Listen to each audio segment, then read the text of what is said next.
하러 갔다가 거기서 머리가 터져서. 어제 서울과 경기 일부 지역에서 발생한 정전의 원인이 뭔지 한국전력이 오늘 본격적인 조사에 나섰습니다. 한전은 정전으로 피해를 본 곳은 현장을 확인한 뒤에 모두 보상하겠다고 밝혔습니다. 한성환 기자입니다. 대형마트 의무 휴일이었던 어제 개복을 기대했던 전통시장 상인들은 갑작스런 정전에 경악감을 감추지 못했습니다. 특히 생선과 육류 등 신선식품을 파는 상인들은 더욱 분주해졌습니다. 어제 계속 이렇게 아마 이 수족관을 생물을 취급하는 집들은 거의 같은 상황일 거예요. 시간 조금만 더 오래됐다면 진짜 다 죽어서 한 5분, 10분만 되더라도 문제가 많이 발생을 합니다. 우리가 생명력이 있기 때문에 이런 거는 재포장을 할 수가 없거든요.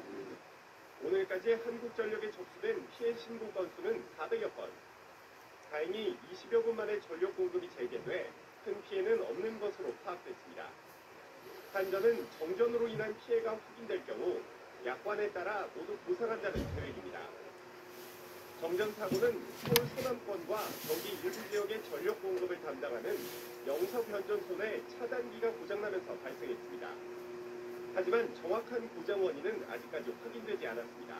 직원한테 사용한 것 같은데 그 정도면 아주 노후하겠다고 얘기하기 힘들고요. 박진정까지 다 쓰거든요.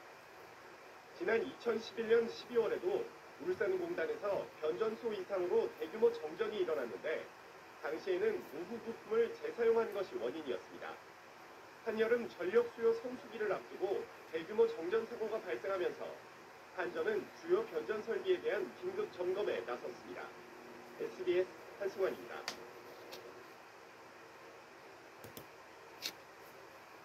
지난해 12월 울산에서 발생했던 대규모 정전 사고가 작업자들의 실수 때문이었던 걸로 조사됐습니다. 당시 2시간 동안 정전이 이어지면서 15만 세대 넘는 가구가 피해를 봤습니다. 한국전력은 보상금을 지급하겠다고 밝혔습니다. 김지성 기자가 보도합니다. 지난해 12월 6일 울산 시내의 모습입니다. 갑자기 신호등이 꺼져 큰 교통 혼잡이 빚어졌고 아파트와 빌딩의 엘리베이터도 멈춰섰습니다. 마트와 식당들은 영업을 할 수 없었습니다. 그때 손님도 나가고 카드도 안 되고 아무것도 안 되니 돈도 못 받고 그냥 손님한테 그냥 보냈죠.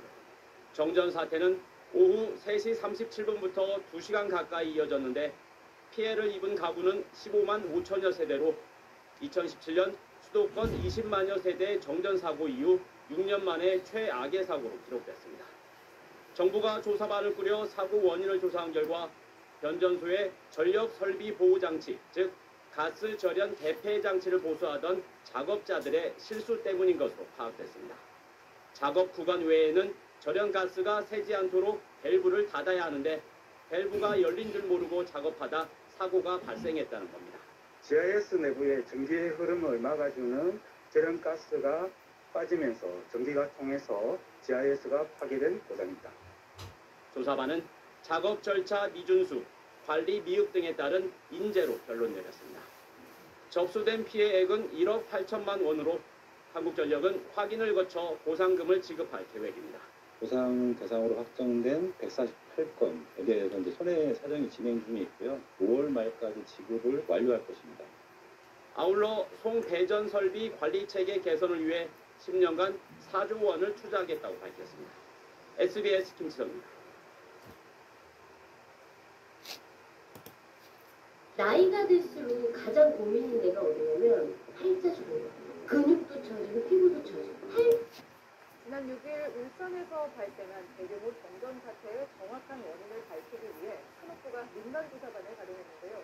울산 전체의 3분의 1에 달하는 지역에 2시간 동안 정전이 일어나며 피해가 적지 않았는데 보상은 언제쯤 어떻게 받을 수 있을까요? KCN 울산중앙방송 조현희 기자입니다. 지난 6일 오후 정전이 울산 중심을 뒤덮었습니다. 남부와 울주군 일부 지역에 2시간가량 전기가 들어오지 않았습니다. 신호등 140개가 교통을 멈춰 차량과 보행자들이 혼란을 겪었고 건물 내 승강기에 사람들이 다치는 사고와 마트와 식당 등의 피해도 잇따랐습니다. 고기는 살려야 되겠고, 바가지 일을 해야 되고, 예고도 없이 그냥 정전되니까 정전 다음 날 한국전력공사는 옥동변조소 노후 보태기 내부의 저렴 파손을 원인으로 지목했습니다. 하지만 산업부는 그가 정확한 원인 파악을 위해 전문가 중심의 조사반을 가동했습니다. 다음 달 11일까지 한 달가량 조사를 벌이는데 피해 보상 기준과 범위는 조사가 끝난 후에야 알 수 있습니다. 한전에 따르면 이번 정전으로 접수된 피해 신고는 100여 건. 한전 손해배상 약관을 보면 한전의 직접적인 책임으로 정전이 발생해 한시간을 초과할 경우 해당 시간 정기요금의 최대 5배까지, 2시간을 초과할 경우 최대 10배까지 보상받을 수 있습니다. 하지만 일각에선 과거의 사례를 비춰 보상을 받지 못하거나 보상 금액이 크지 않을 거란 관측이 나옵니다. 실제로 지난 2011년 대규모 정전 당시 600억 원이 넘는 피해 신고가 들어왔지만 정부가 인정한 건 70억 원에 불과했습니다. 더욱이 설비 고장의 직접적인 책임이 한전이 아닐 경우에는 보상받기 어려울 수 있습니다. 설비 피해나 이런 거에 대해서 소득을 보상해서 왜 이러냐. 그걸 주소로 안 해야 되겠죠. 그래서 섣불리 말씀드리고. 한전은 정확한 사고 원인이 나오는 대로 현장 조사를 거쳐 구체적인 피해 보상 기준을 마련할 방침이라고 되겠습니다. 예상보다 시간이 소요되는 만큼 정전으로 피해를 본 시민들은 신고와 함께 피해를 입증할 수 있는 증빙 자료도 반드시 챙겨야 합니다. BCN 뉴스 주연입니다.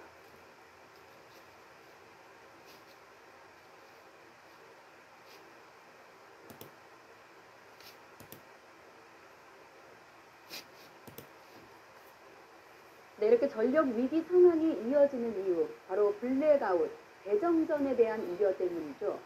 그런데 이 순환정전으로 전기가 끊겨서 피해가 나도 배상받기 힘들다는 판결이 잇따르고 있습니다. 이종원 기자가 보도합니다. 멈춰버린 승강기 문을 열기 위해 119 구조대원들이 안간힘을 씁니다. 한참을 지나 구조된 시민은 잔뜩 겁을 먹은 아이부터 달랩니다.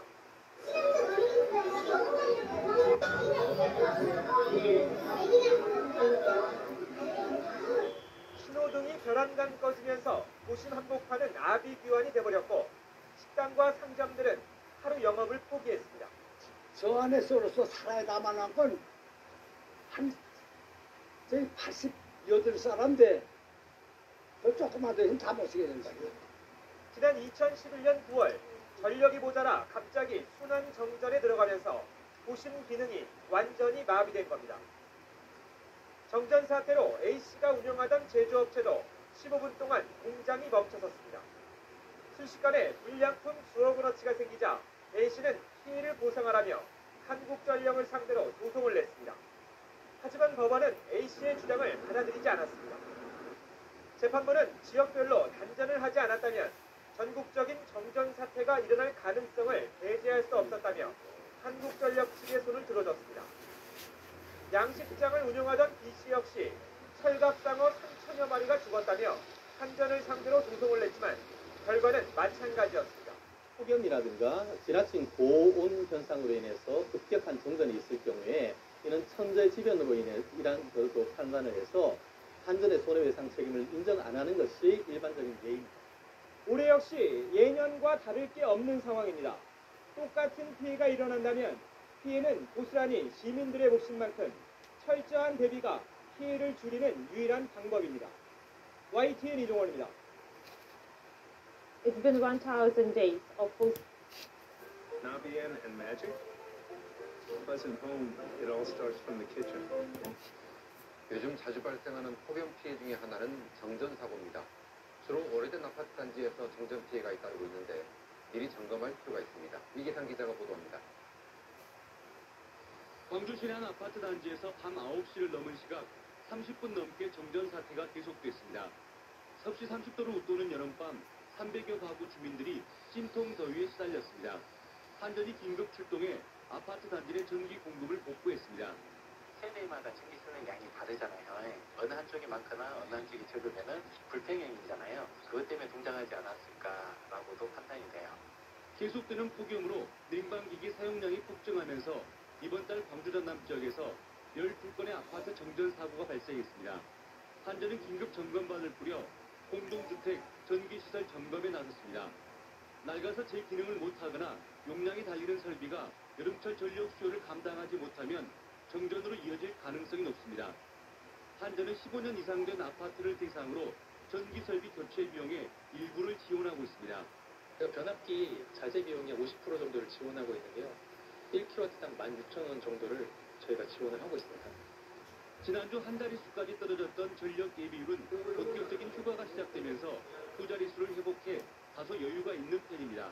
하지만 전력 사용 쏠림 현상으로 인한 노후 아파트 정전 사태는 때와 장소를 가리지 않고 도사리고 있습니다. MBC 뉴스 이계상입니다.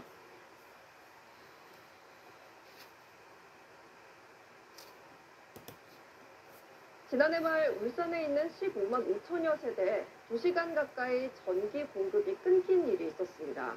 6년 만에 가장 피해가 컸던 정전 사고였는데 조사 결과 변전소 작업자들의 실수 때문이었던 걸로 드러났습니다. 한국전력은 피해가 확인된 곳엔 보상금을 지급하겠다고 밝혔습니다. 김지성 기자입니다. 지난해 12월 6일 울산 시내의 모습입니다. 갑자기 신호등이 꺼져 큰 교통 혼잡이 빚어졌고 아파트와 빌딩의 엘리베이터도 멈춰섰습니다. 마트와 식당들은 영업을 할 수 없었습니다. 손님도 나가도 카드도 안 되고 아무것도 안 되니 돈도 못 받고 그냥 손님한테 내가 보내고. 정전 사태는 오후 3시 37분부터 2시간 가까이 이어졌는데 피해를 입은 가구는 15만 5천여 세대로 2017년 수도권 20만여 세대 정전 사고 이후 6년 만에 최악의 사고로 기록됐습니다. 정부가 조사반을 꾸려 사고 원인을 조사한 결과 변전소의 전력 설비 보호 장치, 즉 가스 절연 대폐 장치를 보수하던 작업자들의 실수 때문인 것으로 파악됐습니다. 작업 구간 외에는 절연 가스가 새지 않도록 밸브를 닫아야 하는데 밸브가 열린 줄 모르고 작업하다 사고가 발생했다는 겁니다. GIS 내부의 전기의 흐름을 막아주는 절연 가스가 빠지면서 전기가 통해서 GIS가 파괴된 고장이다. 조사반은 작업 절차 미준수, 관리 미흡 등에 따른 인재로 결론 내렸습니다. 접수된 피해액은 1억 8천만 원으로 한국전력은 확인을 거쳐 보상금을 지급할 계획입니다. 보상 대상으로 확정된 148건에 대해서 이제 손해 사정이 진행 중에 있고요. 5월 말까지 지급을 완료할 것입니다. 아울러 송배전 설비 관리 체계 개선을 위해 10년간 4조 원을 투자하겠다고 밝혔습니다. SBS 김수정입니다.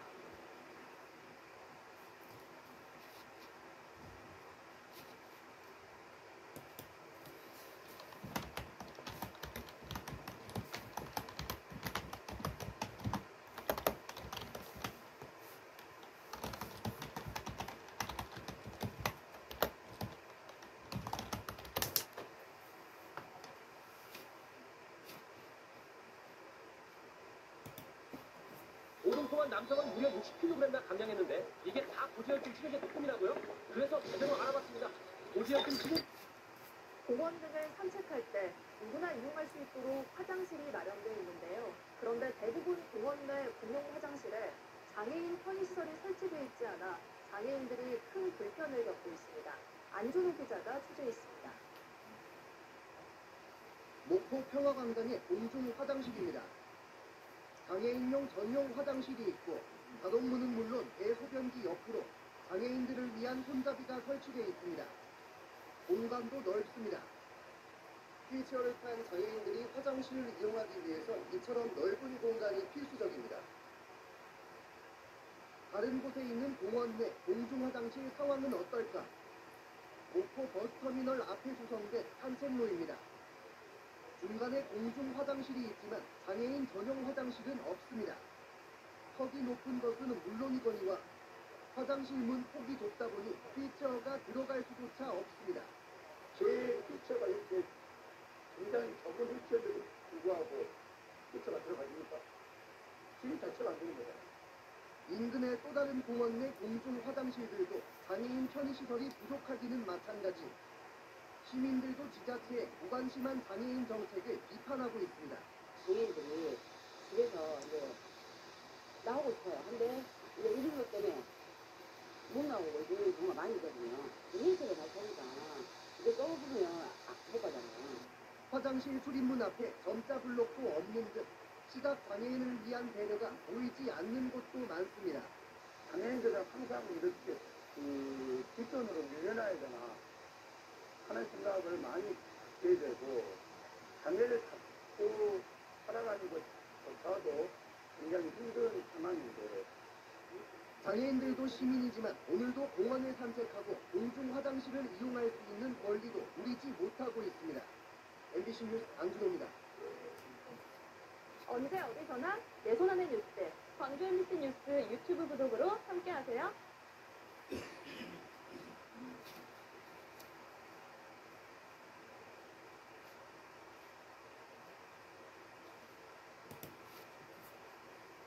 장애인들도 공원 등에서 산책을 할 때 화장실 이용해야 할 경우가 있습니다. 그런데 대부분 공원 내 공용 화장실에 장애인 편의시설이 설치되어 있지 않아 장애인들이 불편을 겪고 있습니다. 안준호 기자입니다. 목포 평화광장의 공중 화장실입니다. 장애인용 전용 화장실이 있고 자동문은 물론 대소변기 옆으로 장애인들을 위한 손잡이가 설치되어 있습니다. 공간도 넓습니다. 휠체어를 탄 장애인들이 화장실을 이용하기 위해선 이처럼 넓은 공간이 필수적입니다. 다른 곳에 있는 공원 내 공중 화장실 상황은 어떨까? 목포 버스터미널 앞에 조성된 산책로입니다. 중간에 공중 화장실이 있지만 장애인 전용 화장실은 없습니다. 턱이 높은 것은 물론이거니와 화장실 문 폭이 좁다 보니 휠체어가 들어갈 수조차 없습니다. 제 휠체어가 이렇게 굉장히 적은 휠체어에도 불구하고 휠체어가 들어가십니까? 휠 자체가 안 되는 거죠. 인근의 또 다른 공원 내 공중 화장실들도 장애인 편의시설이 부족하기는 마찬가지. 시민들도 지자체의 무관심한 장애인 정책을 비판하고 있습니다.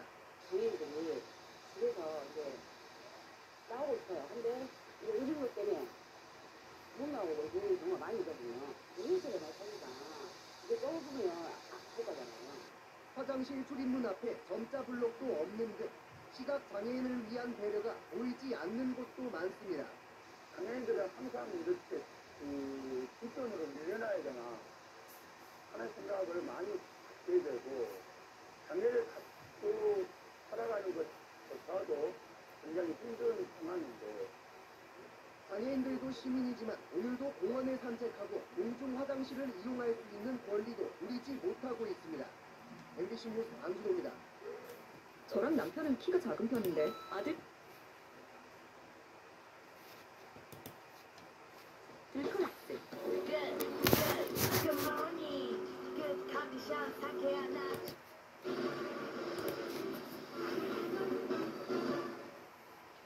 전국의 고속도로 휴게소에는 어린 자녀를 동반한 가족들이 이용할 수 있는 이른바 가족 사랑 화장실이 있습니다. 한국도로공사가 관리하는 모든 고속도로 휴게소에 장애인 화장실을 고쳐서 만든 건데, 이 과정에서 장애인들의 편의가 고려되지 않아 장애인들 불편이 이만저만이 아닙니다. 강민우 기자가 기동 취재했습니다. 고속도로 휴게소의 화장실에 들어선 지체장애 1급 김춘동 씨. 변기에 접근하기가 쉽지 않은 듯 앞으로 갔다 뒤로 갔다를 반복합니다. 손잡이를 잡아야만 변기에 앉을 수 있는데 손이 잘 닿질 않습니다. 굉장히 위험하죠? 휴게소의 장애인 화장실을 개조해 가족 단위 이용객들을 위한 화장실로 바꾸면서 생긴 일입니다. 안을 보시면 이렇게 아이들을 위한 시설들이 설치되어 있는데요. 그런데 이런 시설들 때문에 장애인들이 이용에 불편을 겪고 있습니다. 지체 장애인들은 변기 바로 옆에 휠체어를 붙여야만 옮겨 앉을 수 있습니다. 바싹 붙이지 못하면 옮겨 앉다가 크게 다칠 수 있기 때문입니다. 그래서 화장실 변기 측면에는 반드시 75cm 이상의 공간을 둬야만 합니다. 한 휴게소의 변기 옆 공간을 재봤더니 30cm도 되지 않습니다. 취재팀이 찾은 화장실 4곳 가운데 규정을 지킨 곳은 단 한 곳도 없었습니다. 이뿐만이 아닙니다. 가족 단위 이용객들과 함께 쓰다 보니 정작 장애인들이 급할 때는 문이 잠겨 있어서 기다려야 하는 경우가 다반사입니다. 휠체어 탄 장애인들은 배변이나 배변의 기능에도 상당히 어려움을 많이 갖고 있기 때문에 비장애인들처럼 오랫동안 참지 못하고 바지에다가 실수를 하는 경우들이 있기 때문에 한국도로공사가 전국 고속도로 휴게소에 만든 가족사랑 화장실은 모두 193곳. 장애인들이 불편하건 말건 법 규정도 제대로 안 지킨 채 장애인 화장실을 뜯어 고쳐놓은 겁니다. 뒤늦게 한국도로공사는 전수조사를 통해 법적으로 문제가 있는 곳을 찾아 개선하겠다고 밝혔습니다. SBS 강민우입니다.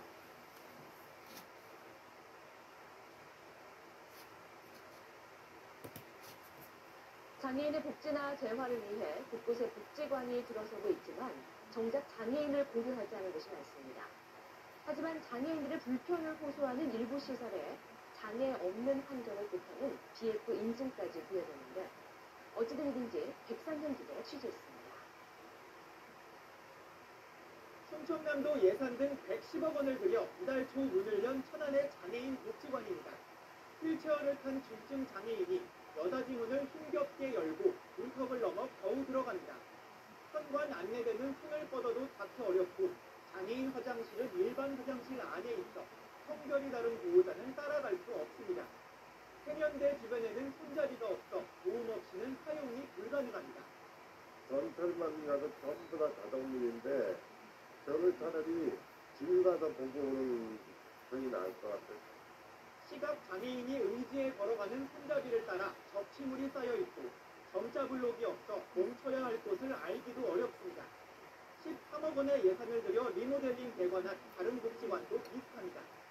장애인 목욕탕입니다. 보시는 것처럼 턱이 높아 장애인이 탕 안에 들어가기 힘들고 화장실이 따로 마련되어 있지 않아 이 간이 화장실을 목욕탕 안에서 사용해야 합니다. 하지만 두 시설은 장애인이 불편 없이 이용할 수 있다는 BF 인증을 받았거나 검토 중입니다. 어떻게 이런 일이 가능할까? 최소 기준이 낮아 미비점이 있어도 BF 인증이 가능하기 때문입니다. 배변기 칸막이의 경우 장애인들은 열기 어려운 여닫이 문을 달아도 BF 우수 등급을 받을 수 있습니다. 또 94개 항목의 합산 점수로 인증 여부를 판단하는 것도 문제입니다. 화장실이라든가 출입문들이 터치 하동문들이 점수가 낮게 나오더라도 다른 데서 점수가 높은 점수를 등급을 받으면 합산을 해가지고 최우수 등급, 우수 등급을 받기 때문에 또 등급 간 점수 차도 크지 않아 예산이 더 드는 항목은 포기해도 인증을 받을 수 있어 인증 요건 강화가 요구됩니다. KBS 뉴스 백상현입니다.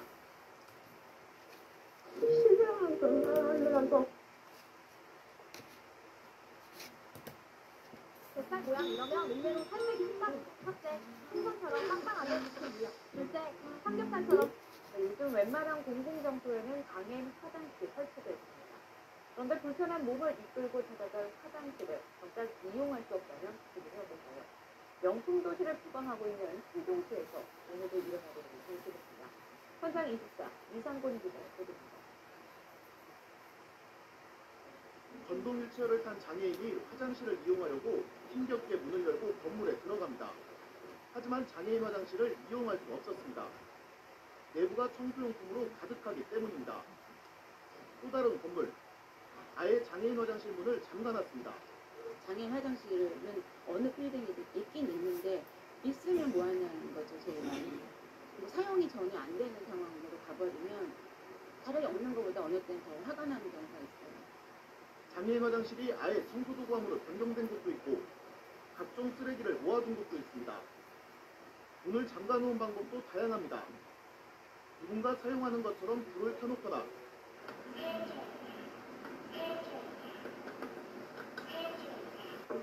계세요. 문 앞에 물건을 쌓아둔 곳도 있습니다. 잠긴 문에 고장 수리 중이라는 안내 문구가 붙은 화장실도 발견했습니다. 배변기가 고장나 사용이 금지된 장애인 화장실입니다. 한번 들어가 보도록 하겠습니다. 물을 직접 내려보니 정상적으로 작동하는 것을 확인할 수 있습니다. 건물 관리자는 한결같이 일반인들이 장애인 화장실을 무분별하게 사용해 어쩔 수 없었다고 해명합니다. 전직에 온물이 막 묻어있고 나는 같은 경우가 막 끓고 막 수시로 막 함부로 막 꿀꿀 말아가지고 집에 쳐놓고 인간이 그걸 많이 쓰는 거예요. 이거 막 바로 첫째면 여울로 들어가서 다 토해서 그거 감당이 안 돼요. 우리가 저희가 가려운 거죠. 최근까지 세종시청에 수백 건의 민원이 접수됐지만 과태료 부과는 단 한 건도 없습니다. 심지어 이를 관리 감독할 부서가 입주한 상가의 장애인 화장실도 마찬가지 상황이었으니 할 말 다 했습니다. 공중 화장실 부여에 관한 법률상에는 법대로 주가 진술하도록 되어 있으나 그가 기준이 사실 마련되어 있는 것이 아닙니다. 세종시를 비롯해 각 지자체는 장애인 복지를 한 단계 높이겠다며 저마다 거창한 계획을 세우고 있습니다. 하지만 생리현상 해결을 위한 화장실도 편하게 다니지 못하는 게 우리나라 장애인들의 현실입니다. YTN 이상곤입니다.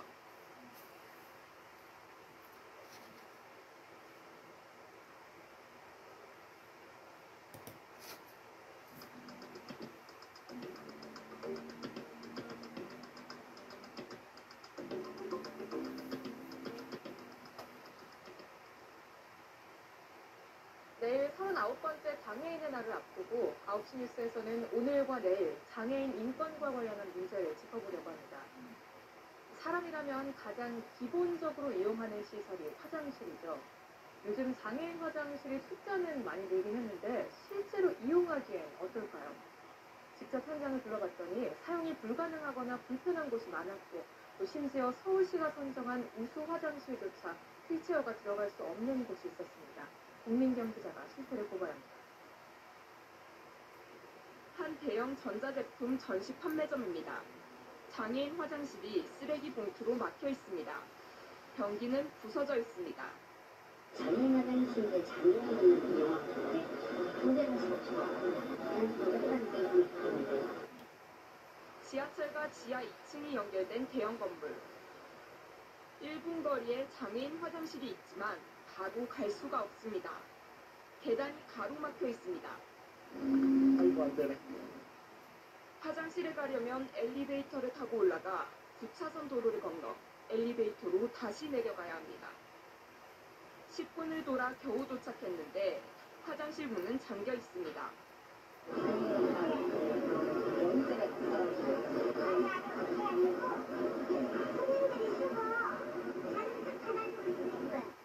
이 건물은 재작년 상업시설로 리모델링 됐습니다. 구청은 장애인 편의성을 점검해 허가를 내줘야 합니다. 하지만 형식적입니다. 입구가 여러 개라고 하면 하나라도 전반적으로 장애인분들이 들어갈 수 있게 구성된다고 하면 그러면 되는 걸로. 서울시가 선정한 우수 화장실은 어떨까?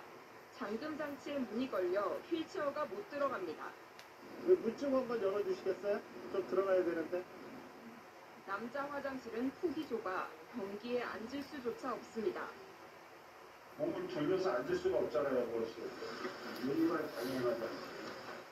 근데 그렇게 물어봤길래 허가가 난 거 보면은 치료이 돼서 허가가 받겠죠. 또 다른 우수 화장실. 장애인용 화장실 문이 소변기의 안전 손잡이에 걸려 다 열리지 않습니다. 휠체어가 못 들어갑니다. 장애인들한테는 굉장히 불친절 화장실이 됩니다. 기본적으로 인간의 존엄성인데 그런 거를 다 무시하고. 그런데 어떻게 우수 화장실로 뽑혔을까? 선정 기준엔 장애인 화장실이 있기만 하면 됩니다. 사용 가능 여부나 편의성 등은 평가 기준에 아예 없습니다. 서울시는 선정 자체를 시민단체에 위탁했습니다. 문의로부터 위탁받은 사업이니까 지원을 예전에 3800만 원 해주겠죠.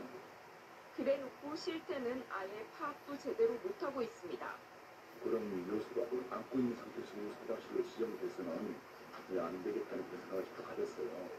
전시행정과 형식적 점검 속에 장애인들은 인간으로서 가장 기본적인 화장실 이용 권리마저 빼앗기고 있습니다. KBS 뉴스 공민경입니다.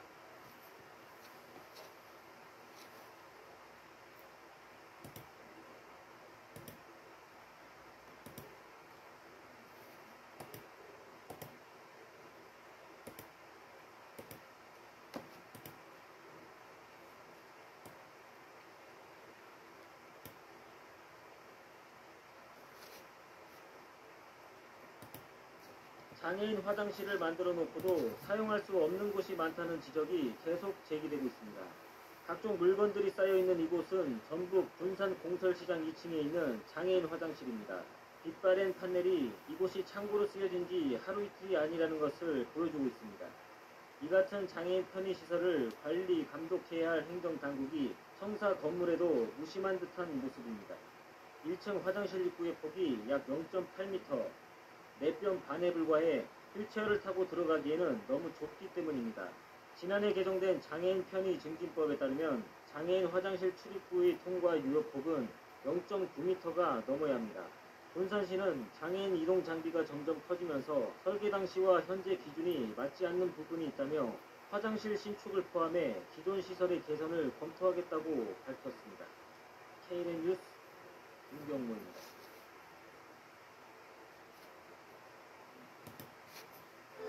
남매들아 함께라면 재채기를 멈출 수 있어요. 주민 걱정도 이번 살인 사건이 일어난 곳은 남녀가 함께 사용하는 이런 공용 화장실입니다. 공중 화장실 등에 관한 법률에 따라서 2006년 이후에 지은 일정 규모가 넘는 건물은 남녀 화장실을 구분해서 설치해야 합니다. 그러니까 2006년 이전에 지어졌거나 일정 규모가 넘지 않는 건물에선 여전히 이런 남녀 공용 화장실을 쉽게 찾아볼 수 있습니다. 그런데 이 공용 화장실을 사용할 때마다 불편함과 범죄에 대한 불안함을 느낀다는 사람들이 많습니다. 전명남 기자가 긴급 점검했습니다. 강남역 근처 유흥가 골목입니다. 상가 건물에 들어가면 남녀가 같이 쓰는 공용 화장실을 쉽게 찾아볼 수 있습니다. 서울 종로의 상황도 크게 다르지 않습니다. 취재진이 찾아가본 상가 화장실 20개 중 남녀 공용 화장실은 모두 7곳, 3곳 중 1곳꼴이었습니다. 서울 종로의 한 남녀 공용 화장실입니다. 보시면 남성용 공간과 여성용 화장실이 바로 옆에 붙어 있습니다. 실제 이성을 상대로 한 범행이 일어날 경우에는 취약할 수밖에 없는 일입니다. 여성들은 공용 화장실을 쓸 때 불안함을 느낄 수밖에 없습니다.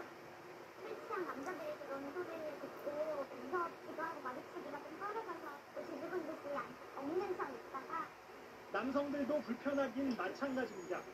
소변지 같은 것도 밖에 나와 있고 하니까 이제 갑자기 문 가속도로 열리고 하면은 좀 좋지도 않고.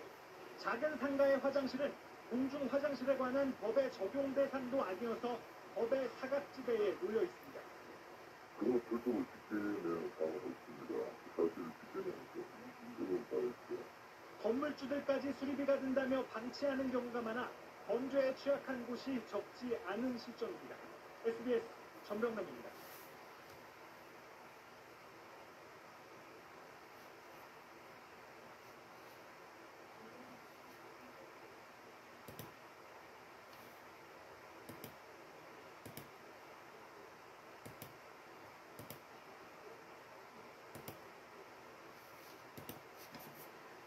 네, 현행법에서는 장애인들을 위해 공공시설의 출입로의 경사를 완만하게 설치하도록 하고 있는데요.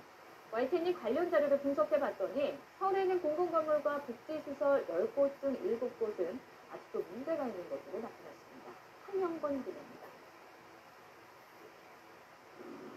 서울의 한 대학병원, 지체장애인이 수동 휠체어를 타고 출입구 경사로에 들어서 보지만 이내 포기하고 맙니다.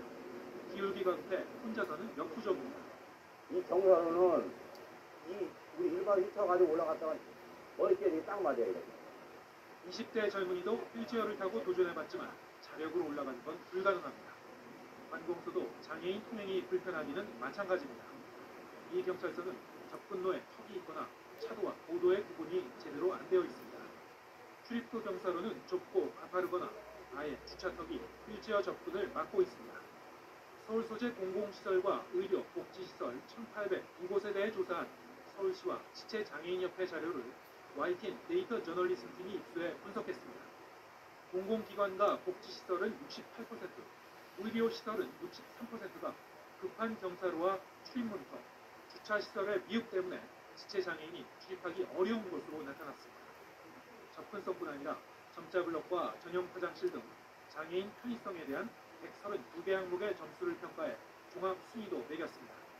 가장 낮은 점수를 받은 10개의 시설 중에는 가산동 우체국을 비롯한 6개 우체국과 주민센터, 도서관이 포함됐고 한국청소년활동진흥원과 대한법률구조공단 등이 올랐습니다.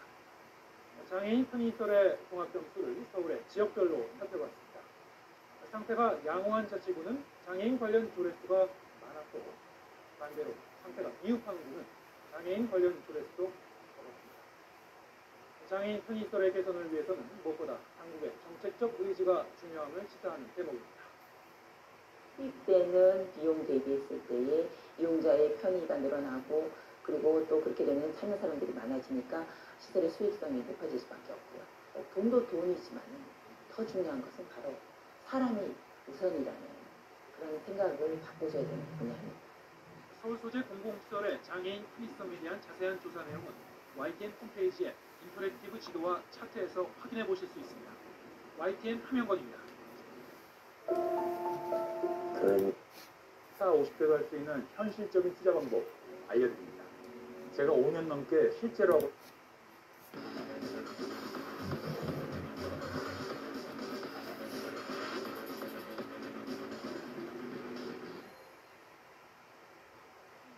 제보로 만드는 뉴스 제보자 순서입니다. 광주에는 발달장애인의 자립과 재활을 돕는 주간보호센터가 여러 곳 운영되고 있는데요. 한 주간보호센터가 입주한 상가 건물 3층에 원래 있었던 장애인용 화장실이 없어지면서 발달장애인들이 큰 불편을 겪고 있습니다. 어떻게 된 일인지 손민주 기자가 보도합니다. 광주 남구의 한 건물 3층에 있는 발달장애인 주간보호센터입니다. 한 발달장애인이 사회복지사와 함께 엘리베이터를 타고 옆 건물로 이동합니다. 여기 계단 조심해라. 여기 봐봐. 발달장애인이 찾아간 곳은 옆 건물의 한 장애인용 화장실. 센터와 같은 층에 있던 장애인용 화장실이 일주일 전 없어지고 일반 화장실로 바뀌었기 때문입니다. 1, 2층에 장애인용 화장실이 있지만 세면대가 없어 손조차 씻을 수 없는 상황입니다. 처리를 못하는 애들이 거의 대부분이에요. 장애인 화장실에서는 그래도 넓으니까 교사나 선생님들이 들어가서 같이 해줄 수가 있는데 장애인 화장실을 일반 화장실로 개조하는 곳입니다. 이렇게 사람 한 명이 들어가면 한 칸이 꽉 차다 보니 보호자와 함께 이용해야 하는 발달장애인은 이용이 어렵습니다. 장애인용 화장실을 없앤 건 같은 상가 입주자들입니다. 입주자들은 일반 화장실이 무단으로 장애인용 화장실로 개조됐고 비장애인들이 이용하는 데 불편함으로써의 원상복구했다고 주장합니다. 하지만 센터 측은 무단 개조한 적이 없다며 장애인 권리를 무시한 처사라고 말합니다. 편의시설 하나가 되게 됨으로써 이렇게 밖으로 내몰아야 되는 그 상황이 좀 이해가 안 가서.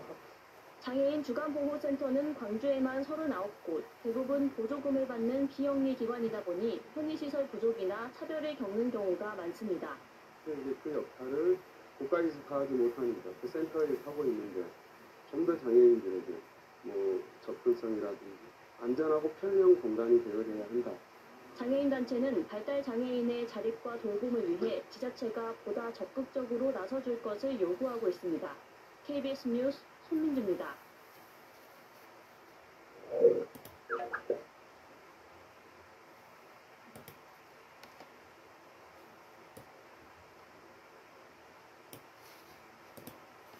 장애인 화장실은 10층에 준비되어 있습니다.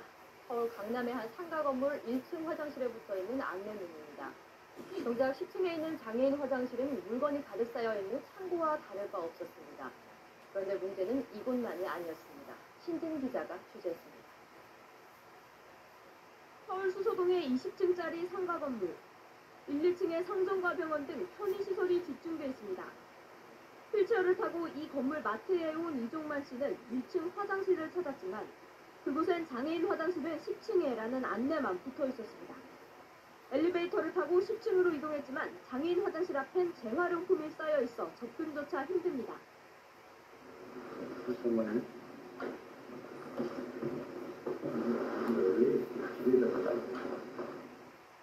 현행법은 남녀 화장실을 구분해 하나 이상 설치하면 된다고 규정할 뿐 개수와 위치에 대한 설명은 없습니다. 서울 방이동의 또 다른 빌딩도 마찬가지. 1층 카페 옆에 화장실이 있지만 장애인 화장실은 4층입니다. 불편하죠. 참을 수가 없어. 장애인 화장실을 완전히 없애버리는 거죠. 이름이 있으라 많아. 될 수 있으면 아래층에다 해주는 게 좋죠. 공공시설의 장애인 화장실은 더 열악합니다. 종로구청의 화장실은 청소도구 때문에 휠체어가 드나들기 어렵고 문고리는 고장나 안에서 잠글 수 없습니다.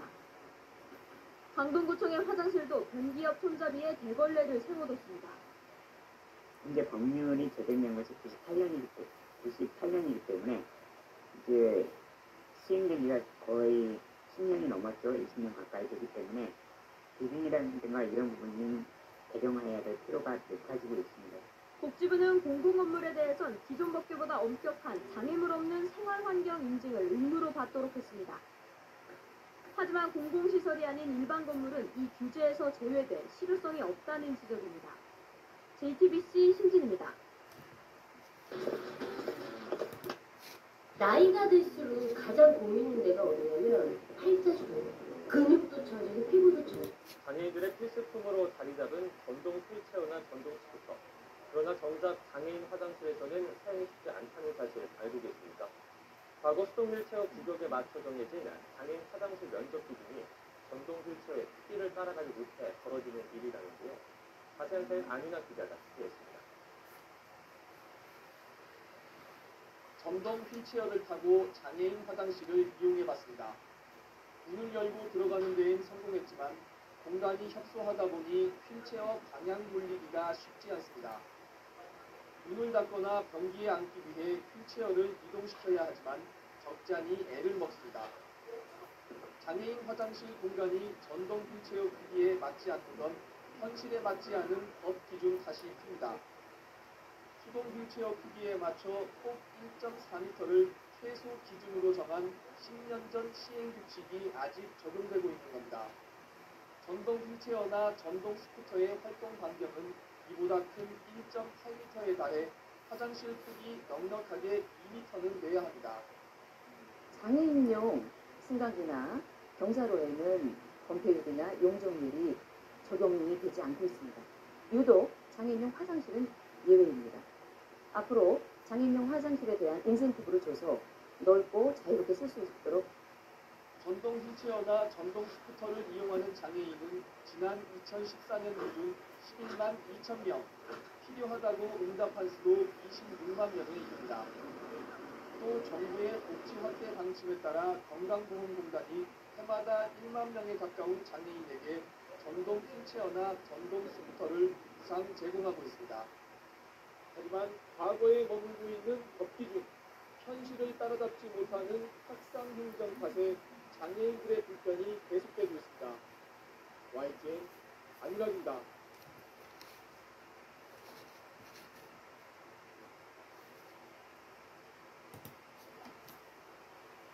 전국 시내버스 5대 중 1대는 차 바닥이 낮고 계단 대신 발판에 달려있는 저상버스입니다. 장애인도 노약자도 누구나 쉽게 오를 수 있도록 한 건데요. 저희 취재기자가 휠체어를 이용하는 장애인들과 함께 이 버스를 타봤는데 여전히 불편하고 눈치 볼 일이 많았습니다. 이혜원 기자입니다. 수동 휠체어에 탄 이용석 씨가 멈칫합니다.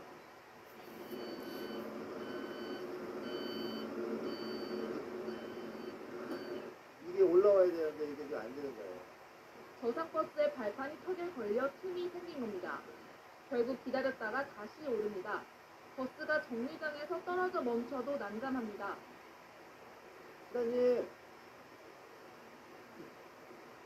부장님, 버스 기사들도 어려운 점은 있습니다. 뭐 중요하게 무거운차 보면 거의 진짜 못한 사람들 불편해요. 나무가 있어서요. 진짜 내그냥이라고 자리를 못 맞추겠어요. 전동 휠체어를 탄 추경진 씨가 버스에 탑니다. 발판은 제대로 나왔는데 자리를 잡기 어렵습니다. 사람은 많고 장애인 지정석은 비좁습니다.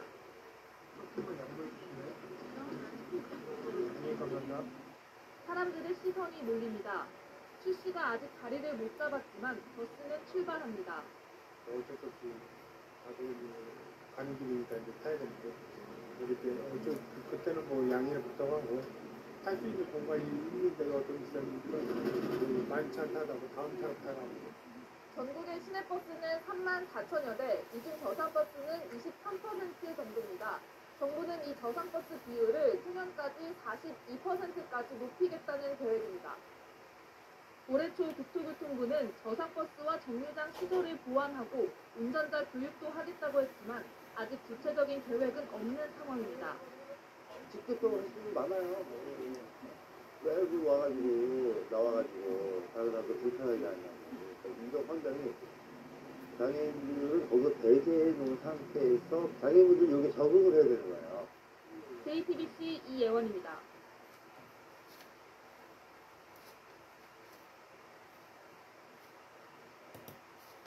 저랑 남편은 키가 작은 편인데 아들 둘은 키가 엄청 커요. 첫째가 1년 전만 해도 반해서 휠체어에 앉은 장애인들은 그동안 버스를 탈 엄두를 내지 못했습니다. 버스에 타게 해달라고 10년 넘게 호소했고 오늘 처음으로 고속버스에 올랐습니다. 목적지는 강릉 경포대 가을바다였습니다. 배양진 기자입니다.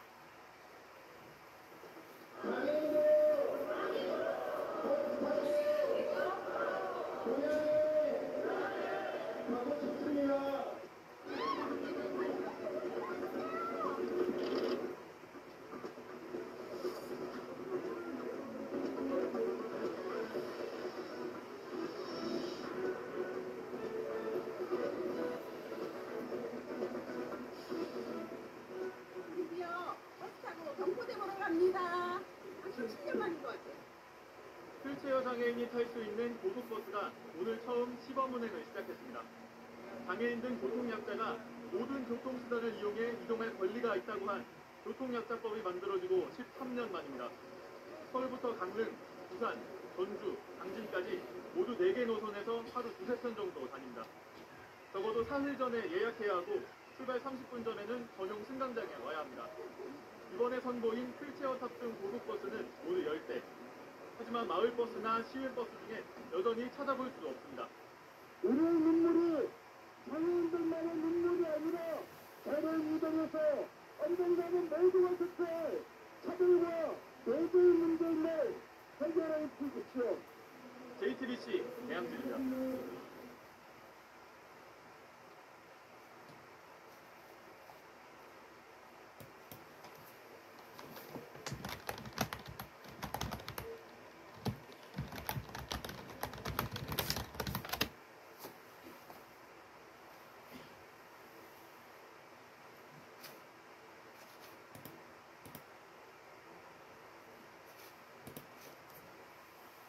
이왕께 장애인들을 위한 저상버스 제자리를 맴돌고 있습니다.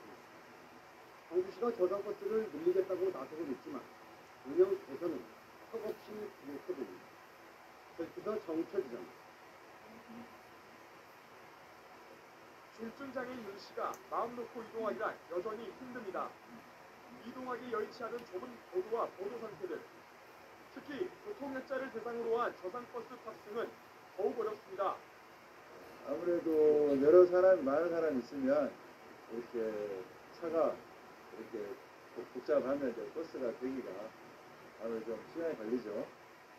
윤 씨와 공연을 해본 결과 저상버스 이용에 있어서 가장 눈에 띄는 문제는 도로 보도턱 또는 정류장의 상태와 같은 기본의 문제였습니다. 광주시 곳곳에서 보이는 엉망인 보도턱과 좁은 정류장에선 휠체어 슬로프가 놓여지기에 어렵습니다. 저상버스 탑승이 지출될 수밖에 없는 겁니다.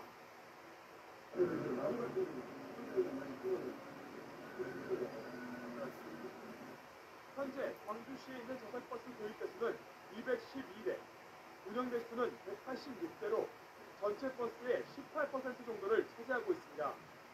광주시는 저상버스 설치율을 45% 목표로 두고 있지만 실질적인 이용 불편은 여전합니다. 한편 광주시는 최근 교통약자들의 이동 편의를 위해 공청회를 열었습니다. 하지만 저상버스와 관련해 증차에 대한 언급만 있었을 뿐 생활보도의 개선이라든지 세밀한 개선 사항은 제기되지 않았습니다. 도착한 버스를 시전할 수 있도록 시각장애인을 위한 외부 상황의 등등을 좀 이렇게 해보겠다라는 언급이 중간 용역 보고일 때는 있었는데 수정 보고일 때는 좀 빠진 것 같네요. 교통약자 이동 편의를 위한 저상버스를 이용하게끔 하는 기반은 마련되지 않은 상태에서 저상버스 숫자만 계속 늘어나고 있습니다. CNB 뉴스 정유철입니다.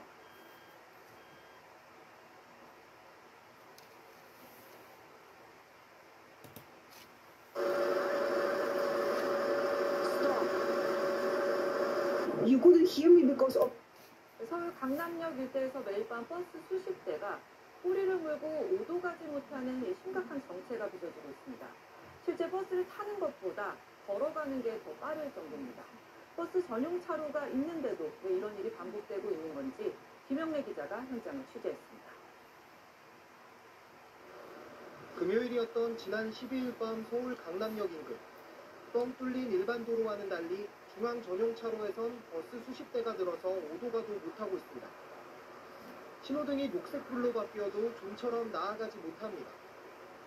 버스 수십 대가 이렇게 꼬리를 물고 이어지면서 정거장을 지날 때마다 정체가 심해지는 모습입니다. 강남으로 들어왔다가 다시 서울 밖으로 돌아나가려는 수도권 광역버스들까지 계속 합류하면서 정체가 해소되지 않는 겁니다.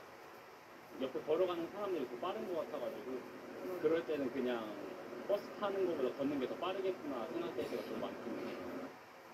직접 간선버스를 타봤습니다. 신논현역에서부터 강남역 부근까지 약 1.2km 거리의 두 정거장을 이동하는데 25분이 넘게 걸렸습니다.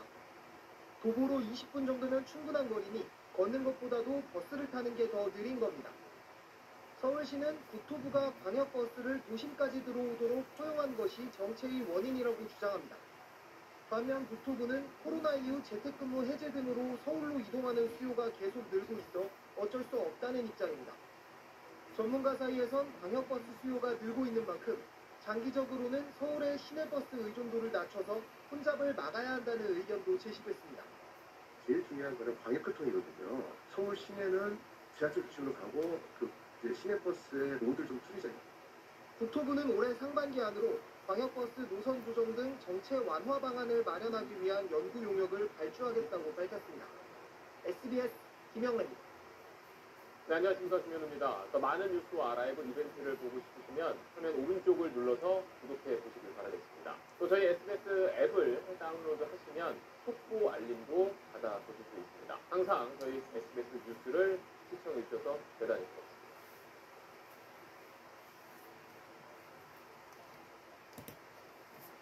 오늘 아침 수도권 지하철 3호선 일부 구간에 전기 공급이 끊기면서 열차가 줄줄이 지연 운행됐습니다.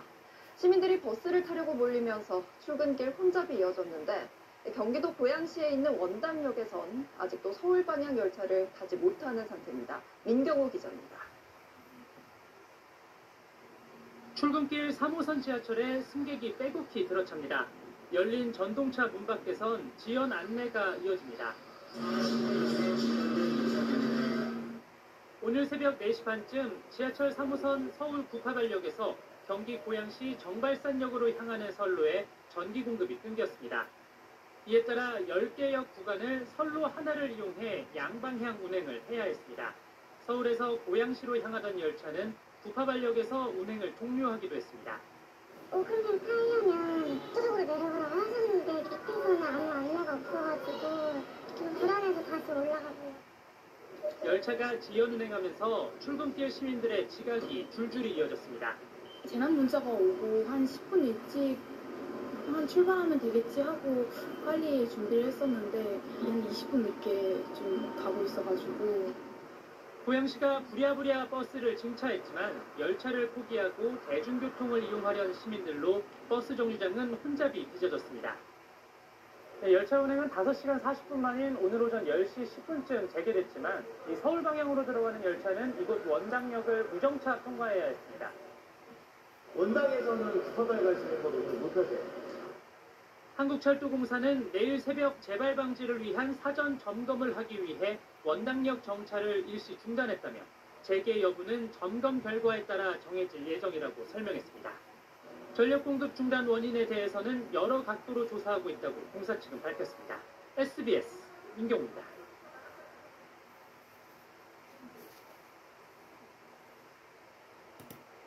뱃살 모양 이러면 의외로 살빼기 쉽답니다. 첫째, 풍선처럼 빵빵하게 붙을 위험. 둘째, 삼겹살처럼. 오늘 아침 서울 지하철 3호선 일산선 일부 구간에 전기 공급이 끊기며 운행에 차질을 빚었습니다. 평소에도 혼잡한 구간인데 출근길 대란이 벌어지며 시민들이 무더기로 지각하는 등 불편이 컸습니다. 신진 기자가 준비했습니다. 일산방면으로 운행이 불가능한 입장입니다. 오늘 출근길 서울 3호선 구파발역에 들어서는 전동차 안 상황입니다. 새벽 4시 30분쯤 경기 고양시 3호선 일부 구간에 전기 공급이 끊겼습니다. 그러면서 서울 시내에서 대화역으로 가는 전동차는 구파발역까지만 운행했습니다.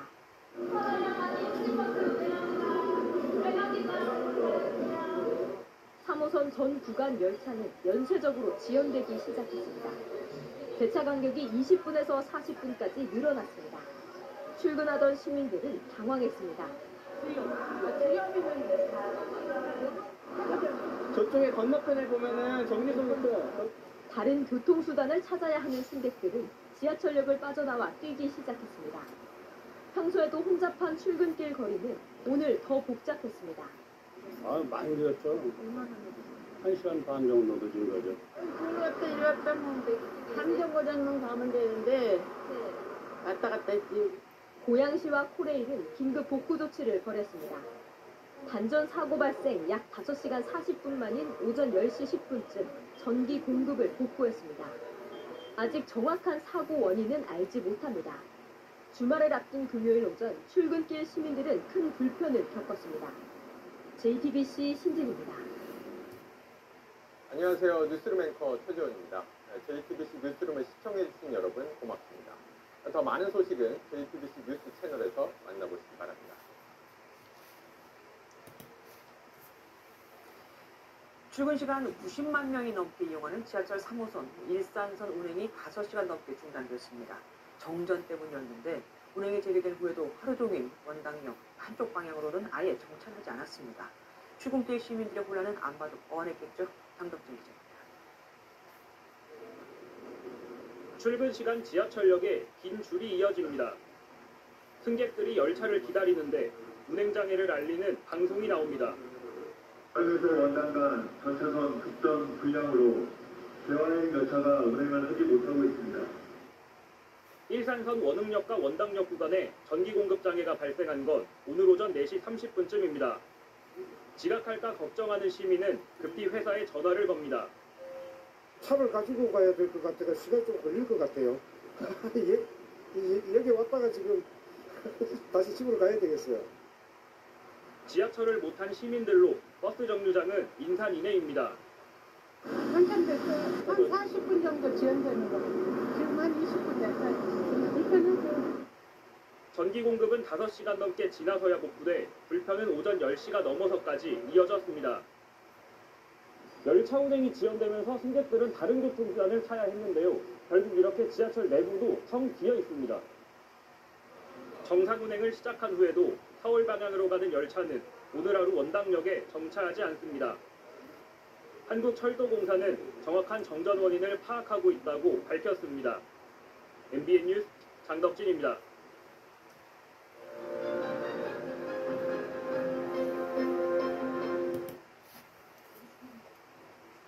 오늘 아침 수도권 지하철 3호선 일부 구간이 전기 공급 문제로 운행에 차질을 빚었습니다. 인근 버스 정류장으로 승객들이 몰리는 등 일대 교통대란이 빚어져 출근길 시민들이 큰 불편을 겪었습니다.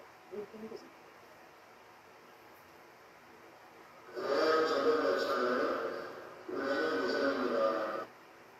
지하철 3호선 원당역과 원흥역 사이 전기 공급이 중단된 건 새벽 4시 반쯤입니다.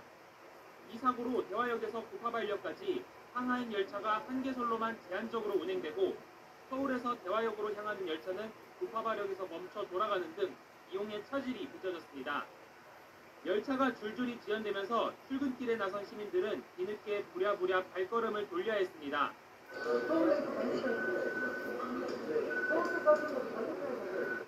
대체 교통수단을 찾는 승객들이 몰리면서 인근 버스 정류장은 큰 혼잡이 빚어졌습니다. 수많은 인파가 몰리면서 꽉 차버린 버스를 그냥 보내야 하는 일이 다반사였습니다. 고양시가 버스 노선과 대수를 늘리는 등 긴급 대응에 나섰지만 출근길 지하철 수요를 모두 감당하기엔 역부족이었습니다.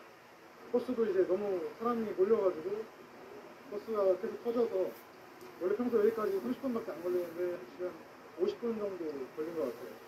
10시까지 원래 가야 되는데 지금 많이 늦었거든요.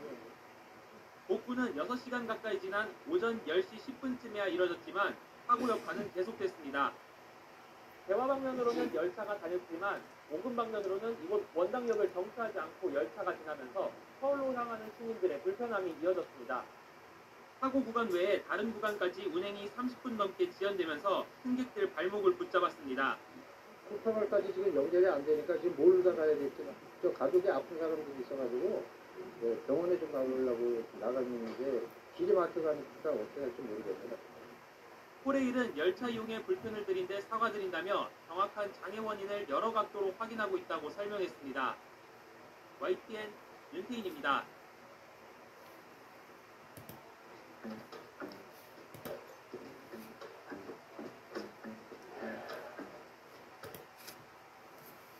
오늘 아침 수도권 지하철 3호선 일부 구간이 전기 공급 문제로 운행을 차질을 빚었습니다.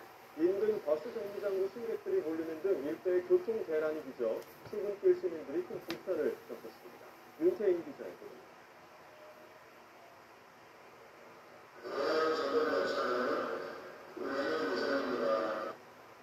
지하철 3호선 원당역과 원흥역 사이 전기 공급이 중단된 건 새벽 4시 반쯤입니다.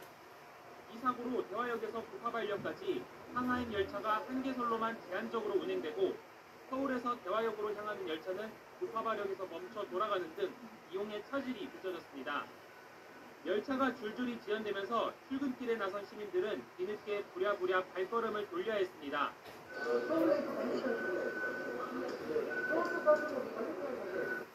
대체 교통수단을 찾는 승객들이 몰리면서 인근 버스 정류장은 큰 혼잡이 빚어졌습니다. 수많은 인파가 몰리면서 꽉 차버린 버스를 그냥 보내야 하는 일이 다반사였습니다. 고양시가 버스 노선과 대수를 늘리는 등 긴급 대응에 나섰지만 출근길 지하철 수요를 모두 감당하기엔 역부족이었습니다. 버스도 이제 너무 사람이 몰려가지고 버스가 계속 터져서 원래 평소 여기까지 30분밖에 안 걸리는데 지금 50분 정도 걸린 것 같아요. 10시까지 원래 가야 되는데 지금 많이 늦었거든요. 복구는 6시간 가까이 지난 오전 10시 10분쯤이야 이뤄졌지만 사고 여파는 계속됐습니다. 대화 방면으로는 열차가 다녔지만 오금 방면으로는 이곳 원당역을 정차하지 않고 열차가 지나면서 서울로 향하는 시민들의 불편함이 이어졌습니다. 사고 구간 외에 다른 구간까지 운행이 30분 넘게 지연되면서 승객들 발목을 붙잡았습니다. 쿠파발까지 지금 연결이 안 되니까 지금 모르다 가야 될지 저 가족이 아픈 사람들이 있어가지고 병원에 좀 가보려고 나갔는데 기지마트 가니까 어떻게 할지 모르겠습니다. 코레일은 열차 이용에 불편을 드린 데 사과드린다며 정확한 장애 원인을 여러 각도로 확인하고 있다고 설명했습니다. YTN 윤태인입니다.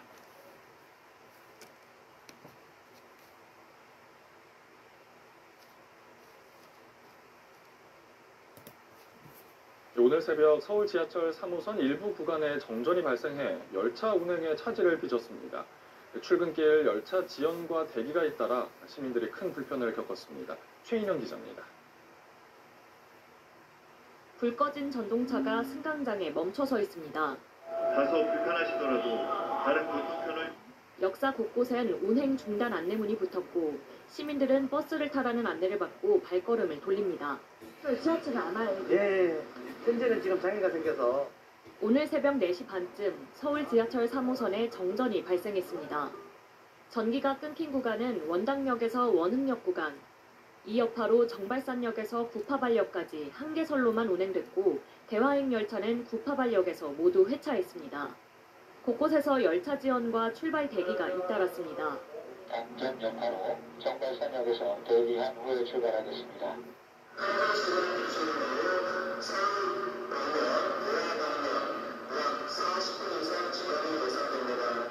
여기 구파발을 오니까는 차가 그냥 서는 거예요. 저희는 일을 다니는 사람이잖아요. 보통 일이 아니에요 지금. 어머 어떡해. 버스 노선이 구파발역까지 연장되고 임시버스도 긴급 운행됐지만 큰 혼란이 이어졌습니다. 서울교통공사는 시민들의 이동을 돕기 위해 이렇게 대체 교통수단을 운영하기도 했습니다. 좀 많이 당황했죠. 아무래도 버스 타고 가면 조금 돌아서 가니까 지금 15분 정도 기다렸어요. 코레일은 정전 5시간 40분 만에 전기 공급을 복구해 전 구간 운행을 재개했지만 오늘 하루 서울 방향 열차가 원당역에서 무정차 통과하는 등 운행 차질은 이어졌습니다. KBS 뉴스 최인영입니다. and magic. Pleasant home, it all starts from the kitchen. 네, 오늘 새벽 서울 지하철 3호선 일산선 구간에서 전기 공급이 차단돼서 출근길에 시민들이 큰 불편을 겪었습니다. 단전으로 양방향 열차가 한쪽 선로로만 다니면서 큰 혼잡이 빚어졌는데요. 오전 10시가 지나서야 복구가 완료됐습니다. 현광현 기자가 보도합니다. 오늘 아침 서울 지하철 3호선 마두역 승강장. 지하철을 기다리던 승객들이 황급히 왔던 계단을 되돌아 올라가고 개찰구 앞엔 열차 중단이란 팻말이 놓였습니다. 오늘 새벽 4시 반쯤 지하철 3호선 일산선 원흥역에서 원당역 사이 구간에 전기 공급이 중단됐습니다. 이 영향으로 정발산역부터 구파발역 사이 10개역 구간에서 양방향 열차가 한 개 선로로만 운행됐습니다. 열차 운행이 크게 지연되면서 출근길 시민들은 큰 불편을 겪었습니다. 나오니까 열차가 안 오고 사람들이 뭐 계속 많이 기다리고 있더라고요. 그래서 무슨 일인가 봤더니 뭐 단전이 됐다고. 운행 차질 소식을 들은 시민들이 주변 버스 정류장과 경의중앙선 등으로 몰리면서 일대에 큰 교통 혼잡이 빚어졌습니다. 경기 고양시는 서울 구파발까지 버스 노선을 연장하거나 증편하고 셔틀버스를 긴급 동원하기도 했습니다. 한국철도공사는 단전 발생 5시간 40분 만인 오전 10시 10분쯤 긴급 복구를 완료했습니다. 상하행선 운행이 재개됐지만 여파로 일산선 대부분 구간에서 연쇄 지연이 이어지고 있습니다. 또 운행 재개 이후에도 5금 방면 전동열차는 단전 사고가 발생한 원당역은 정차하지 않고 있습니다. 한국철도공사는 정확한 단전 원인은 파악 중이라고 밝혔습니다. SBS 현광현입니다.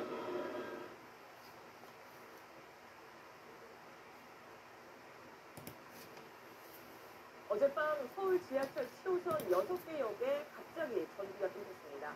승객 6명이 승강기 안에 40분 넘게 갇혔다가 구조됐습니다. 박찬근 기자입니다.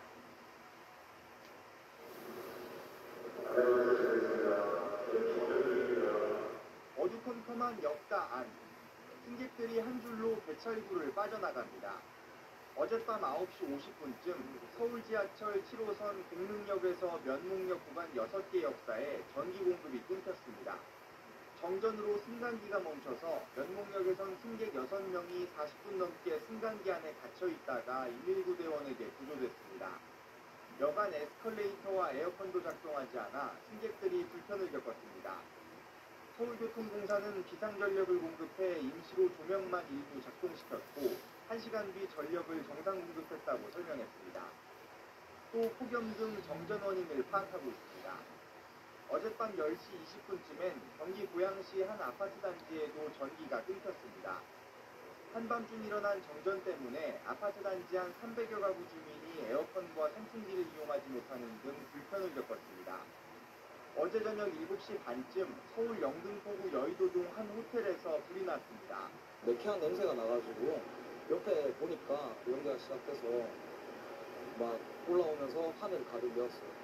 이 불로 90명이 급히 호텔에서 빠져나왔고 2명은 어지럼증으로 호소해 병원으로 옮겨졌습니다.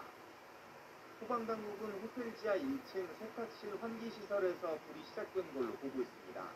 SBS 박찬근입니다.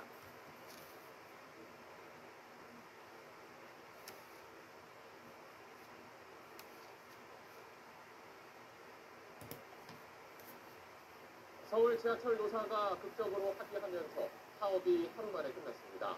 서울시와 교통공사는 사업에 대비해서 미리 방안을 마련했다고 하지만 어제 퇴근길 지하철역에선 위험한 장면이 많았습니다. 먼저 윤덕기 기자.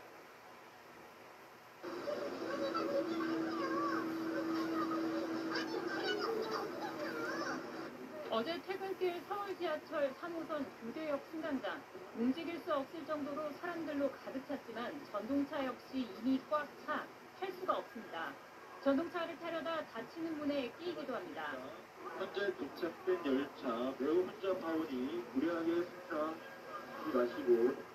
서울교통공사 파업 첫날인 어제 저녁 6시에서 8시 사이 운행률은 평상시 85.7% 수준이었습니다. 준법 투쟁 중인 코레일과 공동 운행하는 1, 3, 4호선도 평소보다 붐볐고 3호선에선 열차 고장도 있었습니다. 저녁 7시쯤 2호선은 30분 넘게 운행이 지연됐습니다. 전동차에서 내려도 승강장을 빠져나가기 어려운 경우도 발생했습니다. 강남역과 역삼역, 을지로 3가역 등 일부 역은 승강자 진입 이용자 수를 통제하기 위해 개찰구 일부를 막기도 했습니다. 지하철 계단까지도 사람들이 줄서가지고 한참 동안 플랫폼 위로도 못 올라가고 그러고 이렇게 너무 많이 있으면은 좀 위험하지 않나 그런 걱정도 좀. 이번 파업을 대비해 출퇴근 시간대 수송 대책을 내놨지만 협력업체와 채직자 등의 인력 확보와 퇴근 시간대 집중 버스 배차 등이 전부였습니다.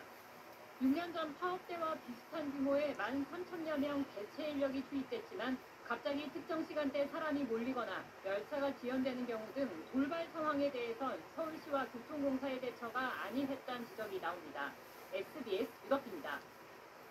네, 안녕하십니까. 김현우입니다. 더 많은 뉴스와 라이브 이벤트를 보고 싶으시면 화면 오른쪽을 눌러서 구독해 주시길 바라겠습니다. 또 저희 SBS 앱을 다운로드 하시면 속보 알림도 받아보실 수 있습니다. 항상 저희 SBS 뉴스를 시청해 주셔서 대단히 고맙습니다. 아프다. 그 한마디를 못해서 전 아이가 보내. 휠체어를 타는 장애인이 버스를 이용할 때 공공 애플리케이션을 통해 예약하는 시스템이 몇 년 전 도입됐는데요. 오류가 잦고 사용하기도 불편해 이용률이 형편없는 수준이라고 합니다. 이다현 기자가 현장 취재했습니다. 사무실에 가기 위해 길을 나선 중증 장애인 배영준 씨. 광주 교통약자버스 모바일 앱을 통해 저상버스 예약을 시도해봅니다. 하지만 예약이 안 된다는 알림창만 나타납니다. 배 씨가 있는 정류소에 일반 버스가 먼저 도착하는 상황에서는 뒤에 오는 저상버스를 예약하는 게 불가능하기 때문입니다. 저상버스가 그 근처에 지나가야지 예약이 가능하기 때문에 하나밖에 장애인 당사자들은 그 전화기만 붙들고 언제 저상버스가 뜨는지. 휠체어를 이용하는 장애인도 버스를 편리하게 이용할 수 있도록 지난 2017년 도입된 교통약자 버스 어플. 예약 시스템을 통해 장애인이 언제 어느 정류장에서 타는지 버스기사가 미리 알 수 있게 하자는 취지에서 만들어졌습니다. 그래야 기사가 버스를 도로에서 가깝게 대고 장애인 전용 좌석을 비워두는 등 준비할 수 있습니다. 정차나 이런 것을 좀 수월하게 좀 할 수가 있죠. 또 손님들한테 양해를 구하고 자리를 미리 잡아놨어요.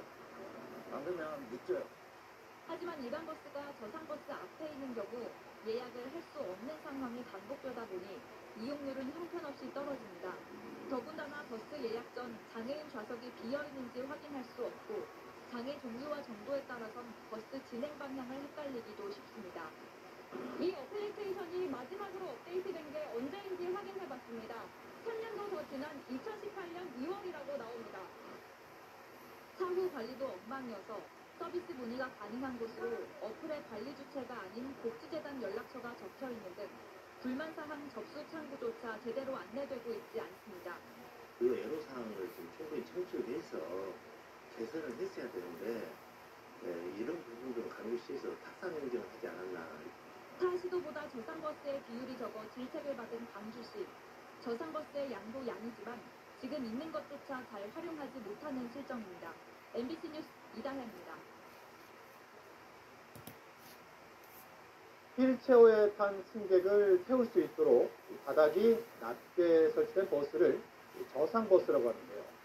제주도가 저상버스 도입을 늘리고 있지만 여전히 버스 이용은 쉽지 않아 제주도 교통 약자들의 이용 만족도는 전국 꼴찌 수준입니다. 이소영 기자. 휠체어를 타고 생활하는 강문종 씨. 출근길 호출한 택시가 늦어지자 버스를 선택했습니다. 저상버스가 있어 휠체어 이용이 한결 나아졌지만 정류장 출입구가 비좁아 휠체어가 통과하기 만만치 않습니다. 버스에 올라도 불안한 상황은 계속됩니다. 바퀴와 연결하는 안전벨트가 전동 휠체어에는 맞지 않다 보니 작은 충격에도 덜컹대기 일쑤입니다. 전동 휠체어용이 아니고 그냥 수동 휠체어용. 잘 걸리지 않네 없는 게. 그래가지고 타지 못해요. 있었어요. 휠체어 이동을 고려하지 않은 채 정류장이 설계된 경우가 많아 저상버스를 운전하는 기사들도 어려움을 호소합니다. 정류장에 보면 안전봉들이 이렇게 세워져 있는데 맞춰 세우기가 참 힘들어요. 리프트 내리기가. 그래서 정류장을 지나서 세운다거나 가기 전에 세운다거나. 저상버스 운행 시간을 알려주는 안내판이 없는 것도 문제입니다. 휠체어를 이용하는 입장에서는 어느 버스가 저상버스로 운영되는지를 사전에 알기 어려운 상황. 장애인 수요가 많은 판나 장애인 복지관이나 직업재활시설 등이 있는 노선에는 저상버스가 투입되지도 않고 있습니다. 정기 저상버스를 운영하기 위해서는 충전 인프라가 필요한데 충전 인프라를 구축되는 그 회차지를 중심으로 지금 우선 투입되고 있습니다. 제주 지역 저상버스 도입률은 22%. 전국 17개 시도 가운데 6번째지만 교통약자 이동편의 만족도는 60점으로 전국 꼴찌입니다. 저상버스가 도입된 지 4년. 여전히 휠체어를 타고 버스를 이용하기는 넘어야 할 산이 많습니다. MBC 뉴스 이소연입니다.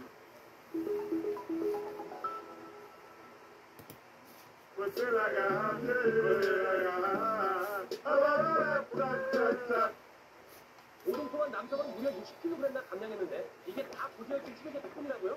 그래서 제대로 알아봤습니다. 시내버스 가운데 계단이 없는 저상버스는 휠체어를 타는 장애인뿐만 아니라 노약자 탑승에도 큰 도움을 줍니다.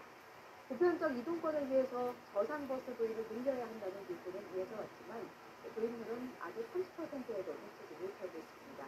손예정 기자가 취재했습니다. 중증장애인 최영은 씨는 일주일에 3-4번 외출하지만 버스는 거의 이용하지 않습니다. 집 근처 정류장엔 휠체어가 올라탈 수 있는 저상버스가 드물게 오기 때문입니다. 30분을 기다려봤지만 도착한 버스 16대 가운데 저상버스는 단 한 대뿐. 버스 한 번 타는데 오래 기다리세요? 평소에도 오래 걸립니다.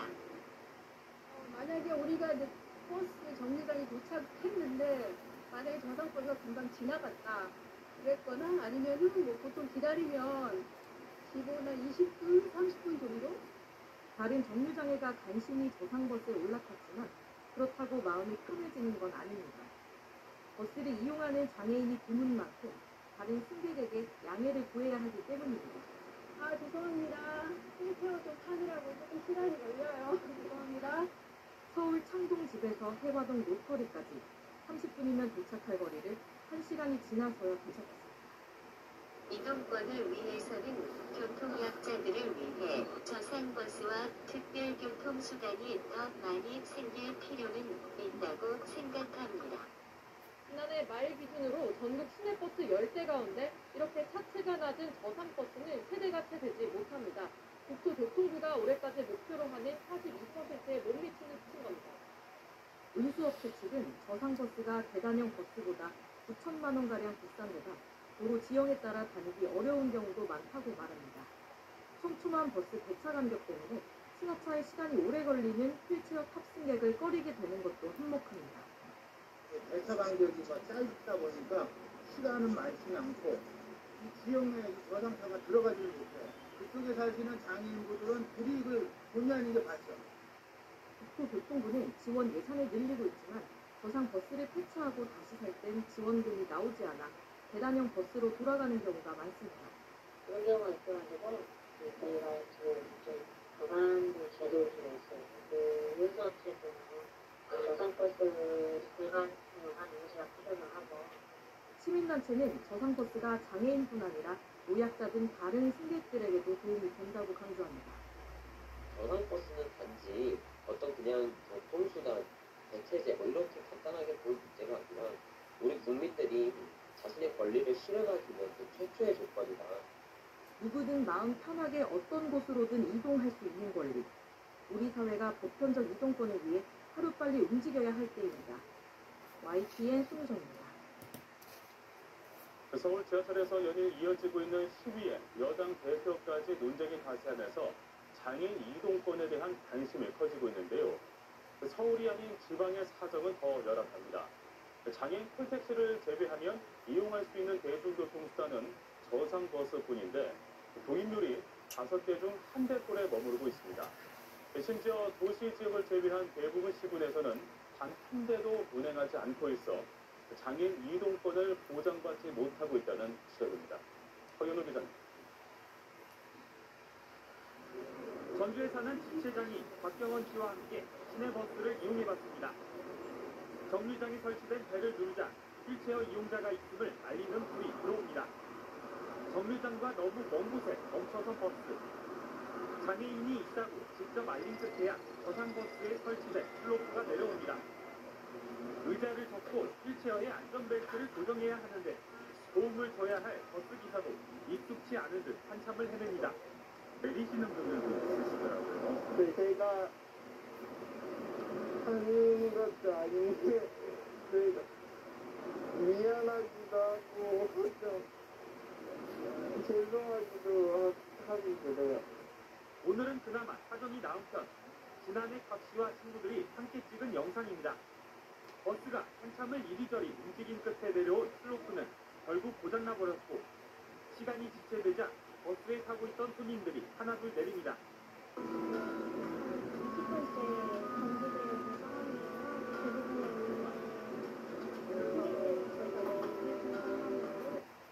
이처럼 이용도 불편하지만 저상버스 숫자도 크게 부족합니다.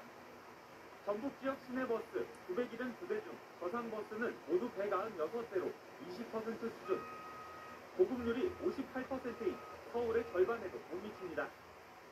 그나마 전주와 부산, 익산과 같이 저상버스가 일부 도입된 도시 지역은 사정이 나은 편입니다. 2021년 기준 정읍시에서 운용되고 있는 저상버스는 전체 53대 중 단 한 대. 나머지 10개 시군은 저상버스가 단 한 대도 없습니다. 이동이 될 수 있어야 뭐 일상생활도 가능하고 뭐 교육을 다닐 수 있고 직장을 다닐 수 있는 거 아니겠습니까? 누구나 다 버스를 타고 이동하는 게 편하지 않겠어요? 저렴한 비용도 발생하는 거고.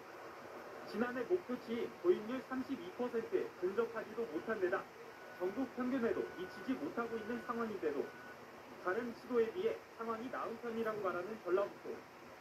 예산이 충분한데도 도입률이 낮은 것, 농촌 지역의 도로 사용상 어쩔 수 없는 일이라는 입장입니다. 산악지역은 시간버스가 너무 낮아가지고 이게 총 타는 데까지 34cm밖에 안 되거든요. 그래가지고 막 이 경사가 심하다든지 아니면 과속방지 같은 거 있으면 그 시간버스가 못 타는 거거든요. 반면 국토교통부는 전라북도의 해명을 납득하기 어렵다는 반응입니다. 과속방지턱이나 이런 것들은 사실 연결하면은 못 따를 이유가 없거든요. 다른 데는 다 설치되는데 왜 거기만 있다고 하는지 그런 것들 확인해도 필요가 있는 상황이죠. 끈질긴 투쟁 끝에 얻어낸 작은 성과마저도 온전히 누리지 못하는 지역 장애인들. 20년 넘게 유예된 약속에 사별없는 삶은 여전히 멀기만 합니다. MBC 뉴스 허인호입니다. 알러지가 있다고 귀여운 백냥이를 어떻게 포기해.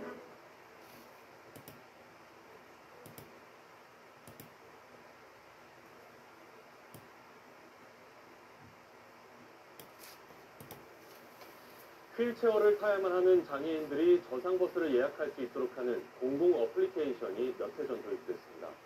그런데 이를 이용하는 장애인은 거의 없다고 합니다. 왜 그런 걸까요? 이달현 기자가 현장 취재했습니다. 사무실에 가기 위해 길을 나선 중증 장애인 배영준 씨. 광주 교통약자버스 모바일 앱을 통해 저상버스 예약을 시도해봅니다. 하지만 예약이 안 된다는 알림창만 나타납니다. 배 씨가 있는 정류소에 일반 버스가 먼저 도착하는 상황에서는 뒤에 오는 저상버스를 예약하는 게 불가능하기 때문입니다. 저상버스 갔다 그 근처에 지나가야지 예약이 가능하기 때문에 하나밖에 당연히 안 하자거든. 그 전화기만 붙들고 또 언제 저상버스가 뜨는지. 휠체어를 이용하는 장애인도 버스를 편리하게 이용할 수 있도록 지난 2017년 도입된 교통약자버스 어플. 예약 시스템을 통해 장애인이 언제, 어느 정류장에서 타는지 버스기사가 미리 알 수 있게 하자는 취지에서 만들어졌습니다. 그래야 기사가 버스를 도로에서 가깝게 되고 장애인 전용 좌석을 비워주는 등 준비할 수 있습니다. 정차나 이런 것을 좀 수월하게 좀 할 수가 있죠. 손님들한테 양해를 구하고 자리를 미리 적어놨어요. 안 그러면 늦죠. 하지만 일반 버스가 저상버스 앞에 있는 경우 예약을 할 수 없는 상황이 반복되다 보니 이용률은 형편없이 떨어집니다. 더군다나 버스 예약 전 장애인 좌석이 비어있는지 확인할 수 없고 장애 종류와 정도에 따라선 버스 진행 방향을 헷갈리기도 쉽습니다. 이 어플리케이션이 마지막으로 업데이트된 게 언제인지 확인해봤습니다. 3년도 더 지난 2018년 2월이라고 나옵니다. 사후 관리도 엉망이어서 서비스 문의가 가능한 곳으로 어플의 관리 주체가 아닌 복지재단 연락처가 적혀있는 등 불만사항 접수 창구조차 제대로 안내되고 있지 않습니다. 이 애로사항을 좀 충분히 청취해서 개선을 했어야 되는데 이런 부분들을 강조시해서 탁상 행정을 하지 않았나. 타 시도보다 저상버스의 비율이 적어 질책을 받은 광주시. 저상버스의 양도 양이지만 지금 있는 것조차 잘 활용하지 못하는 실정입니다. MBC 뉴스 이다현입니다. 광주 시내버스가 오는 25일 대규모 노선 개편을 앞두고 있습니다. 전체 100여 개 노선 가운데 절반 정도가 바뀌어 시행 초기 혼란이 예상되는데 바뀐 내용을 쉽게 알 수 있는 방법을 김철원 기자가 설명해드리겠습니다. 오는 토요일 새벽 첫 차부터 광주 시내버스 노선이 대대적으로 바뀝니다. 지난 2006년 이래 11년 만에 개편되는 것으로 전체 102개 노선 가운데 절반인 49개 노선이 바뀝니다. 이 중 새로 생기는 4개의 시내버스 노선은 최근에 광주에 조성된 신규 택지지구와 광주 도심을 잇게 됩니다. 시내버스 6개 노선을 통합해 3개로 줄였고 대신 너무 긴 노선의 버스 3개는 각각 분리해 6개로 늘렸습니다. 정류장을 바꾸는 36개 노선은 주민공청회와 그동안 제기된 민원을 반영했는데 교통카드 등을 통해 수집된 빅데이터 정보까지 반영한 게 특징입니다. 과거에는 제작적인 조치로 일단 이건 좀 가급적이고 합리적이고 이렇게 되는 게 24일 밤 막차와 25일 새벽 첫 차 사이에 주어진 시간은 약 6시간. 이 6시간 동안 바뀐 안내방송과 노선도를 각 시내버스에 모두 장착해야 합니다. 이번 정류소는 순천 노원지입니다. 다음 정류소는 동명구입니다. 버스 운행 정보와 차내 방송을 점검하는 업체들은 시뮬레이션을 마치고 긴장감 속에 개편 날짜를 기다리고 있습니다. 실제 발생할 수 있는 카드 태그도 해보고 그런 시뮬레이션을 계속하고 있습니다. 광주시는 홈페이지와 모바일 어플리케이션을 통해 노선 개편 내용을 알리는 등 총력전을 펼치고 있습니다. 하지만 스마트폰과 홈페이지에 익숙한 젊은 층과 달리 노년층 시민들이 바뀐 내용을 모르고 혼란에 빠질까 걱정하고 있습니다. 바뀐 내용이 워낙 방대한데다 안내 책자의 활자도 작은 탓에 불편이 예상되는데 이럴 경우 광주시 콜센터에 전화해 줄 것을 당부하고 있습니다. 062-120을 누르시면 광주광역시 콜센터가 나옵니다. 그래서 거기서 안내한테 물어보시면 정확한 그 안내를 받으실 수 있습니다. 광주시는 학교들 개학이 이어지는 3월 초까지 혼선과 불편이 예상된다며 이때까지 비상기간으로 정하고 대응해 나간다는 계획입니다. MBC 뉴스 김철원입니다. 40, 50대가 할 수 있는 현실적인 투자 방법